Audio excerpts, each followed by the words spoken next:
let's talk about normal poop. So there have been some interesting studies that say that 47% of kids that are constipated, their parents say they have normal stool. So that leads us to say, like, hey, what's your normal? So I'm here today to show you what normal is. Now, full disclosure, there are pictures, videos, add-ons. I made a lovely poo Play-Doh. No real poo was used, just an obscene amount of brown dough, brown paint. So let's talk about constipation. We typically think of constipation as like the little rabbit pellets where your kid's like, ow, it hurts. It doesn't feel good. Constipation seems really straightforward because we think of baby rabbit pellets being constipation, but it can also be pencil stool, where this little bit of thin, somewhat soft stool sneaks around this impaction and comes out, and then we have pencil stool. Constipation can also be seen as obscenely large in girth bowel movements. So a normal stool should be less than a quarter, 30 millimeters. So if your child has a girthy bowel movement where you're like, wow, that's like a grown man, grown men shouldn't be having girths this big. Like, we need to have a stool that is much smaller, no bigger than the width of a quarter. So all of those are a sign of constipation. Next, we have the Bristol stool chart. We have type 2. This is like grapes.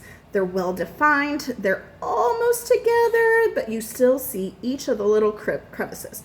That's still a sign that your kid's a little constipated.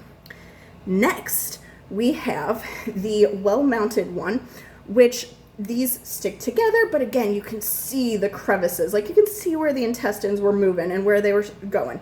So this one also doesn't feel good. So this is a form of constipation.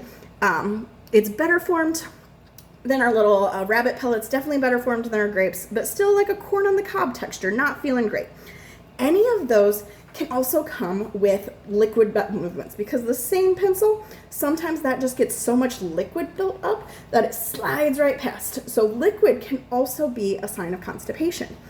In addition to that, if your child looks like they went to the beach and ate a bunch of sand and you have like this grittiness coming out with their bowel movements, that's actually a sign of constipation.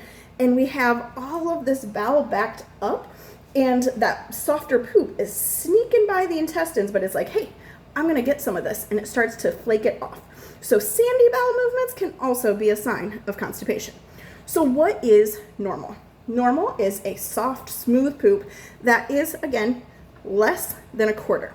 It can actually be quite long. Like, our intestines are insanely long. So a normal long poop is fine as long as it's soft, as long as it's fluid, as long as it doesn't have a lot of girth. Next up, we get into that diarrhea component. And it's not always like a watery diarrhea, but we can have loose stool where it comes together and it's like maybe a cow patty, but it's like a well-defined cow patty.